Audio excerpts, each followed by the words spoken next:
ناظرین، بریک کے بعد پھر ہم آپ کی خدمت میں اپنا پروگرام قرآن اور زندگی لے کر حاضر ہوئے ہیں، جس میں ہم قرآن مجید کے 10ویں پارے پر گفتگو کر رہے تھے، اور ہماری گفتگو سورہ برات تک پہنچی تھی، اور سورہ برات کا اہم پیغام یہ تھا کہ پروردگار جس سے بیزار ہو جاتا ہے اس سے اپنی رحمتوں کو اٹھا لیتا ہے۔ ایسا نہ ہو کہ ہمارے اعمال ایسے ہوں کہ پروردگار ہم سے بیزار ہو جائے اور اپنی رحمتوں سے ہمیں دور کر دے۔ پروردگار سے دعا ہے کہ پروردگار ماہ مبارک رمضان میں ہم کو زیادہ سے زیادہ توفیق عطا فرما کہ ہم ایسے اعمال کر سکیں کہ تو اپنی رحمت ہمارے شامل حال رکھنا۔ چلتے ہیں قبلہ کی خدمت میں اور سوال پیش کرتے ہیں۔ قبلہ، اب ہم گفتگو کو یہیں سے پھر آگے بڑھاتے ہیں۔ سورہ براءت میں جیسا کہ ابھی آپ نے اشارہ فرمایا کہ اللہ اگر بیزار ہو جائے تو رحمت دور ہو جاتی ہے، وہیں اس کے بعد ذکر ہوا ہے دوستی اور دشمنی کا، تو ہم چاہتے ہیں کہ اس بارے میں جو ذکر ہوا ہے دوستی اور دشمنی کا سلسلہ ہم بھی اپنی ناظرین کی خدمت میں پیش کریں کہ صحیح دوستی اور حقیقی دوستی اور قرآنی دوستی کیا ہے۔ ہر انسان کی زندگی میں دوستی اور دشمنی ایک بہت اہم کردار ادا کرتی ہے۔ یعنی آپ کو کوئی ایسا انسان نہیں ملے گا جو کچھ لوگوں سے، کچھ چیزوں سے دوستی و محبت کرتا ہو اور کچھ چیزوں سے دشمنی کرتا ہے۔ یعنی ہر انسان کے زندگی کا حصہ دوستی اور دشمنی، اور نہ صرف اس کے زندگی کا حصہ ہے بلکہ وہ جس طرح سے اپنی زندگی بسر کرتا ہے اس پر ڈیپینڈ کرتا ہے کہ کس طرح سے اس نے دوستی اور اپنی دشمنی کو اختیار کیا ہے۔ ہمارے چھٹے امام جعفر صادق علیہ السلام سے یہ روایت ہے کہ وہ فرماتے ہیں حل الدین الا الحب والبغض، کہ آیا دین کی حقیقت حب و بغض، دوستی اور دشمنی کے علاوہ کچھ اور ہے؟ یعنی دین کا دار و مدار بھی دوستی اور دشمنی پر ہے، تولا اور تبرہ پر ہے، کہ ہم کن چیزوں سے دوستی کرتے ہیں اور کن چیزوں سے دشمنی کرتے ہیں۔ تو اسی لیے اس دوستی اور دشمنی کا معیار جاننا بہت اہم ہے، اور اسی کی طرف قرآن نے سورہ توبہ کی اس آیت میں اشارہ فرمایا۔ فرماتا ہے یا ایھا الذین آمنوا، اے ایمان لانے والو، لا تتخذوا آباءکم و اخوانکم اولیاء، اگر حتیٰ آپ کے باپ اور آپ کے بھائی اگر یہ کافر ہو جائے اور باطل راستے پر نکل جائے تو ان کو بھی دوست نہیں رکھنا۔ یعنی یہاں پر قرآن مجید دوستی اور دشمنی کا معیار ہمارے لیے بیان کر رہا ہے کہ دوستی کا معیار ایمان ہے، دشمنی کا معیار اور بیزاری اور براءت اور دوری اختیار کرنے کا معیار کفر ہے۔ اور یہ جو ہمارے آپسی جو یہ روابط ہے، مثلا بھائی، باپ، بیٹا، ماں، دوست، یہ چیز معیار نہیں ہے، معیار ایمان اور کفر ہے، یعنی شخصیت معیار نہیں، شخصیت معیار نہیں ہے۔ تو یہاں پہ جو اہم نقطہ ہے وہ یہ ہے کہ انسان کو اپنے دوستی کے لیے حق کو معیار بنانا چاہیے، ایمان کو معیار بنانا چاہیے۔ ہاں، اس کا مطلب یہ نہیں ہے کہ اگر خدا نہ کرے کسی کے خاندان میں، گھر والوں میں ایسا کوئی شخص ہو جو غلط راستے پر نکل گیا ہو، کفر کا راستہ خدا نہ کرے اس نے اختیار کیا ہے، تو ہم اسے اپنا رابطہ توڑ دیں نا، صلہ رحم کے حد تک، اس کے ساتھ نیکی کرنے کے حد تک رابطہ ہونا چاہیے، لیکن اسے اپنا نزدیکی دوست بنانا، یہ اس سے قرآن مجید نے ہمیں روکا ہے۔ کیوں؟ کیونکہ دوستی سے انسان اثر لیتا ہے، جس کا بھی وہ دوست بن جاتا ہے، چاہے یا نہ چاہے اس کے اعمال میں، اس کے سوچ میں جس سے اس نے دوستی کی اس کا اثر آتا ہے۔ تو اسی لیے خداوند متعال نے اور قرآن نے اور معصومین نے ہمیں کہا ہے کہ دوست جب ہم اختیار کر رہے ہیں تو سب سے پہلا معیار اور سب سے اہم معیار جس کی طرف ہمیں ہماری توجہ ہونی چاہیے وہ ایمان اور تقوی اور عمل صالح کا معیار ہے، کہ اگر ایک با ایمان اور با تقوی اور ایسا انسان ہے جو نیک کام انجام دیتا ہے تو ہمیں کوشش کرنی چاہیے کہ اس سے اس کا دوست بن جائے، اس سے دوستی ہم بنا لیں۔ جزاک اللہ قبلہ، جیسا کہ ابھی آپ نے اشارہ فرمایا کہ اس بارے میں منافقین کا بھی تذکرہ ہوا ہے، تو منافقین کا جو تذکرہ ہے اور بھی دوسری سوروں میں اور پاروں میں ہوا ہے، خاص طور سے یہاں سوال یہ ہے کہ منافقین کے صفات کیا ہیں، کس طرح سے ہم منافقین کے صفات کو پہچان لیں اور اپنے آپ کو اس مہلک بیماری سے بچا لیں، اپنے آپ کو منافقت سے بچا سکیں۔ ایک اہم موضوع جس کی طرف قرآن نے مختلف جگہوں پر گفتگو کی ہے وہ نفاق کا موضوع ہے، اور بالخصوص سورہ توبہ کے اندر تفصیل سے قرآن نے اس موضوع پر گفتگو کی ہے، اور خاص توجہ کی ہے اس سورے میں، اور منافقین کے صفات کو یہاں آ کر ایک ایک کر بیان کیا ہے۔ تو آئے ہم دیکھیں کہ منافقین کے اندر کون کون سی صفات موجود ہوتی ہے، کہ نفاق ایک بیماری ہے، کہ تاکہ جب ہم اس بیماری کے سمٹمز کو اور علامات کو پہچان لیں گے تو انشاءاللہ ہم خود اپنے آپ کو اس بیماری سے بچا سکتے ہیں۔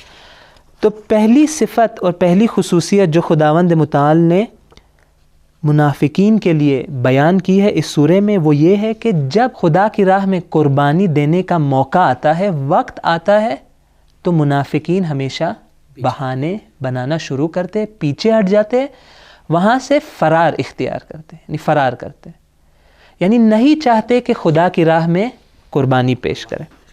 تو آئے دیکھیں اس سورے کے اندر جو آیت ہے جہاں پر ان کی صفات کو جب خدا بیان کرتا ہے تو فرماتا ہے سورہ توبہ کی آیت نمبر 38 کے اندر کہ یا ایھا الذین آمنوا ما لکم اذا قیل لکم انفروا فی سبیل اللہ اثاقلتم الی الارض، کہ خطاب مومنین سے ہو رہا ہے، کہ مومنین سے خطاب ہو رہا ہے، کہ یہ ہمیں بتایا جا رہا ہے کہ یہ نفاق کی بیماری مومنین کے اندر بھی آ سکتی ہے، کہ یہاں پہ قرآن فرما رہا ہے کہ تمہیں کیا ہو گیا ہے کہ جب تمہیں رسول اللہ جنگ کے لیے بلاتے ہیں، اسلام کی راہ میں قربانی دینے کے لیے بلاتے ہیں، تو تم بالکل اس طرح ہو جاتے ہو کہ زمین سے چپک جاتے ہو۔ یہ تعبیر ہے قرآن، یعنی بالکل دل میں کوئی تمایل نہیں ہے، کوئی کشش اور رغبت نہیں ہے کہ خدا کے راہ میں قربانی دی جائے۔ تو یہ ایک نفاق کی علامت ہے کہ انسان جب قربانی دینے کا موقع آتا ہے تو پیچھے ہٹنا شروع ہو جاتا ہے۔ تو یہ ایک صفت ہے جس کے بارے میں قرآن نے یہاں پہ وضاحت کی ہے۔ دوسری صفت جو منافقین کے اندر موجود ہے وہ یہ ہے کہ جب منافقین دیکھتے ہیں کہ مومنین کا نقصان ہوا ہے تو دل میں وہ خوش ہوتے ہیں، مسرور۔ نفاق کی علامت یہی ہے کہ ظاہری طور پر وہ ایمان اس نے لایا ہے، لیکن باطنی طور پر یا ایمان ضعیف ہے یا بالکل ایمان اس کے اندر موجود نہیں ہے۔ تو یہ ایک اہم صفت ہے جو منافقین کے اندر موجود ہے کہ جب مومنین کو نقصان پہنچتا ہے تو وہ دل ہی دل میں خوش ہونا شروع ہو جاتا ہے۔ تیسری صفت جو قرآن مجید نے یہاں پر بیان کی ہے، اور یہ بہت اہم نقطہ ہے جس کی طرف قرآن نے توجہ دلائی ہے، وہ یہ ہے کہ منافق کی ایک صفت یہ ہے کہ وہ نماز کی طرف اس کی توجہ کم ہوتی ہے۔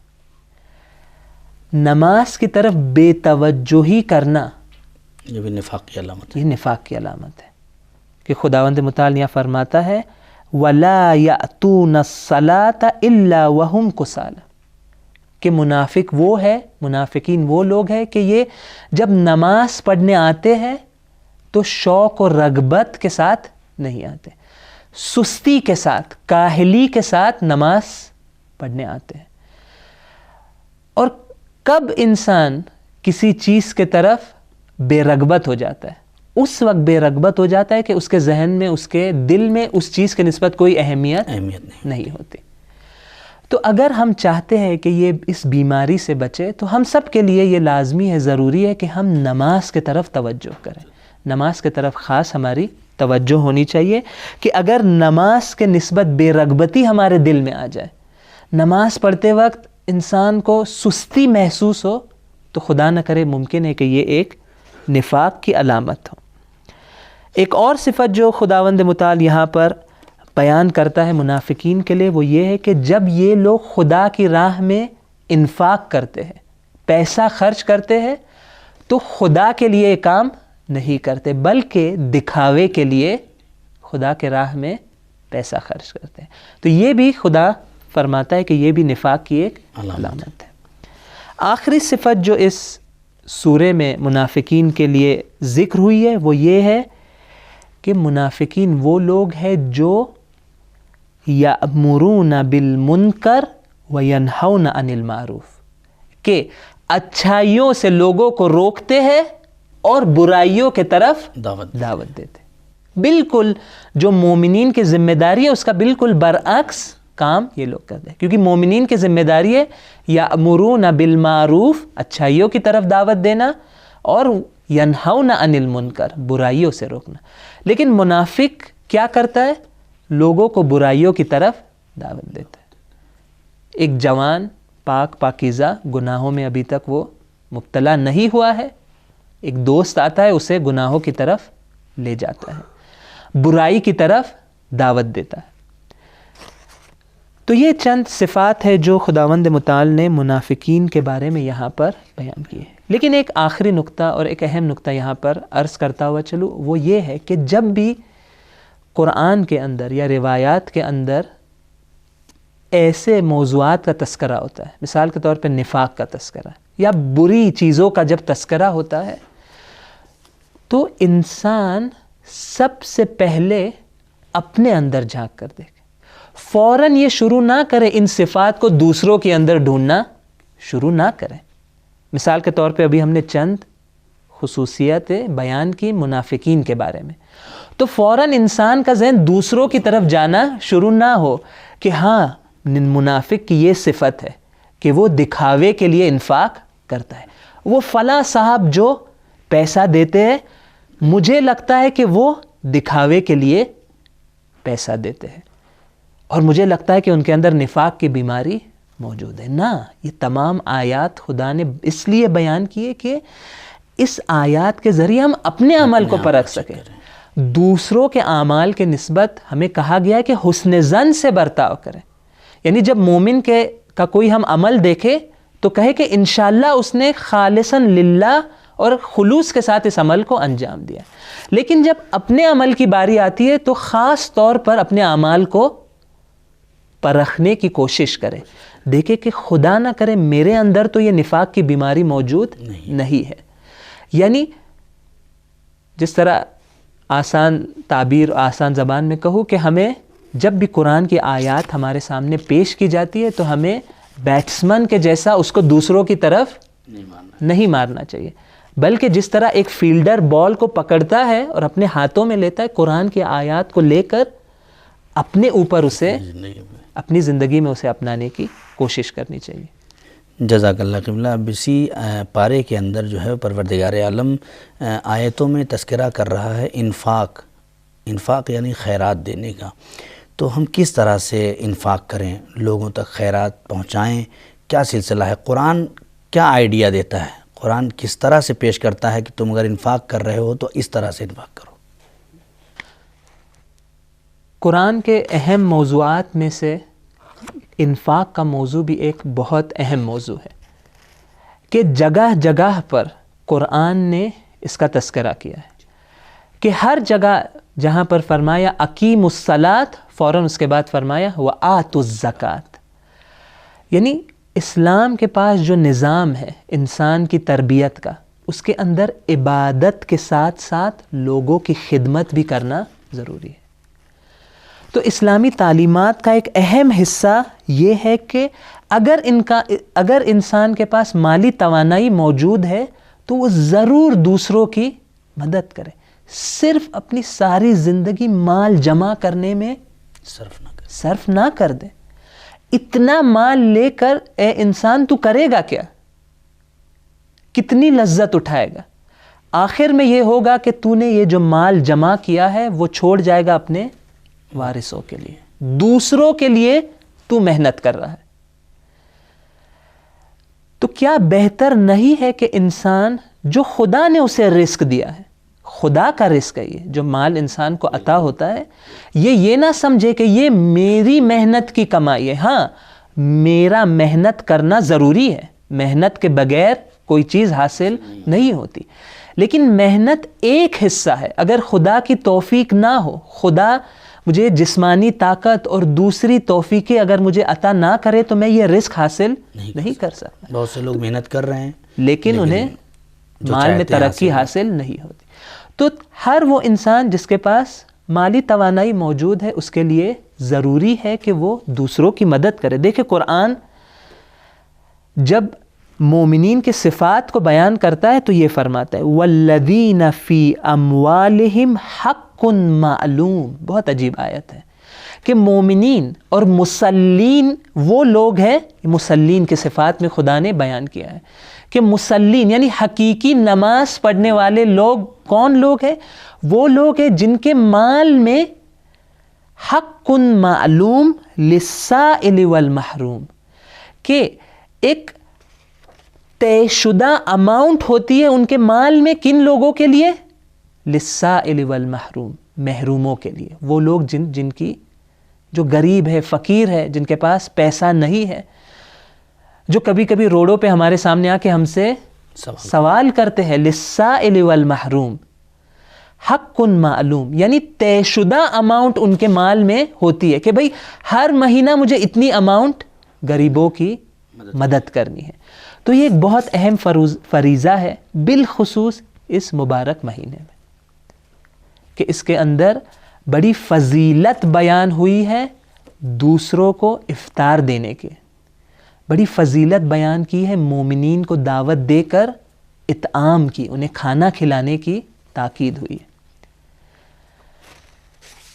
تو اسی موضوع پر بس ایک دو اشارے کرتا ہوا چلوں. وہ یہ کہ جب انفاق کی بات آتی ہے تو یہ بعض لوگوں کے ذہنوں میں سوال آتا ہے یا یہ بہانہ وہ لے کر آتے ہیں کہ یہ لوگ جو ہمارے سامنے آتے اور ہم سے پیسہ مانگتے ہیں یہ اچھے لوگ نہیں ہیں، یہ جا کے غلط کاموں میں اس پیسے کو استعمال کرتے ہیں، تو اسی وجہ سے جب ہم سے کوئی پیسہ مانگتا ہے تو ہم نہیں دیتے. تو در حقیقت یہ ایک بہانہ ہے اس الہی فریضے سے فرار کرنے کے لیے. اگر آپ کو یقین نہیں ہے کہ یہ فرد مستحق ہے اور لائق ہے کہ اسے مدد کی جائے تو آپ جائے ڈھونڈے ایسے لوگوں کو جو حقیقتاً مدد کرے، جن کو مدد کی ضرورت ہے. یہ تو ضروری نہیں ہے کہ جو لوگ جن کو ضرورت ہے وہ ہر روز آپ کے در پر آ کے آپ سے مانگے. بہت سارے ایسے لوگ ہیں جنہیں حقیقت میں ضرورت ہے لیکن حیا کرتے، آپ کے سامنے کبھی آ کر ہاتھ نہیں پھیلاتے عزت نفس کی وجہ سے. تو لیکن آپ کی ذمہ داری ہے، آپ کے پاس پیسہ ہے، خدا نے آپ کو نعمتیں دی ہیں، آپ کی ذمہ داری ہے کہ آپ ان تک یہ چیزیں جو مالی مدد ہے وہ پہنچائیں. ہمارے ائمہ کی سیرت جانتے ہیں ہم لوگ کہ رات میں روٹیاں لے کر جا کر جو سوئے ہوئے لوگ ہیں ان کے سائیڈ میں جا کر معصومین روٹی رکھ دیتے کہ اسے شرمندگی کا احساس نہ ہو. تو یہ ہماری ذمہ داری ہے. دیکھیں اگر ہم الہی فرائض سے فرار کرنا چاہتے ہیں تو 1000 راستے، یعنی بہانے اگر بنانا ہے تو 1000 بہانوں کے ذریعے ہم کہہ سکتے ہیں کہ ہم انفاق نہیں کریں گے. لیکن اگر کوئی حقیقت میں چاہتا ہے کہ اس پر عمل کرے تو وہ اس کا راستہ نکال لیتا. آخری نقطہ یہ کہ جب انفاق کی بات آتی ہے، دوسروں کی مدد کرنے کی بات آتی ہے تو سب سے پہلی ذمہ داری ہماری یہ ہے کہ ہمارے خاندان کے اندر، ہمارے فیملی کے اندر جو ضرورت مند لوگ ہیں ان کے طرف پہلے توجہ کریں. کہ کبھی کبھی اور بہت بار ہمیں یہ دیکھنے کو ملتا ہے کہ ایک مالدار شخص ہے اور جو انفاق بھی کر رہا ہے، خدا کی راہ میں خرچ بھی کر رہا ہے، لیکن غافل ہے کہ خود اس کے فیملی میں، اس کے خاندان میں ایسے لوگ ہیں جنہیں سخت ضرورت ہے. غافل ہے، وہ دوسروں کی مدد کر رہا ہے، اپنے گھر والوں کو، اپنے خاندان کو، اپنے فیملی کو بھلا دیا ہے. قرآن کیا کہتا ہے؟ قرآن کہتا ہے اولی الارحام بعضهم اولا من بعض، کہ جو فیملی کا یہ جو رابطہ ہوتا ہے، رشتہ ہوتا ہے، اس کی خاص اہمیت ہے. جو جتنا انسان سے نزدیک ہے اتنا اس کا حق میری گردن پر زیادہ ہے. اور بعض حالات میں واجب ہو جاتا ہے کہ جب ہم دیکھیں کہ مثال کے طور پہ کسی کے والدین ہیں، ان کے پاس مالی توانائی نہیں ہے، مشکل میں ہے، تو بچے پر واجب ہو جاتا ہے کہ وہ جائے اور کی مدد کرے. اور اسی طرح تو ہر انسان جتنی نزدیکی بڑھتی جاتی ہے، قریب کے ہیں ان کے حقوق ہماری گردنوں پہ زیادہ ہیں. بہت بہت شکریہ قبلہ، بہت ہی جامع گفتگو آپ نے ہمارے ناظرین کی خدمت میں پیش کی اور الہی پیغامات پیش کیا. ہماری گفتگو کا وقت تمام ہو چکا ہے. ناظرین، وقت ہمارے پروگرام کا تمام ہو چکا ہے. انشاءاللہ پھر ہم اسی طرح سے ایک پارے کا تعارف آپ کی خدمت میں لے کے دوبارہ حاضر ہوں گے. اور خدا سے دعا ہے کہ پروردگار ماہ مبارک رمضان میں خاص طور سے جیسے ہم عبادت کر رہے ہیں ویسے ہی انسانیت کی خدمت کرنے کا بھی جذبہ ہمارے اندر عنایت فرمائے. خدا حافظ، فی امان اللہ.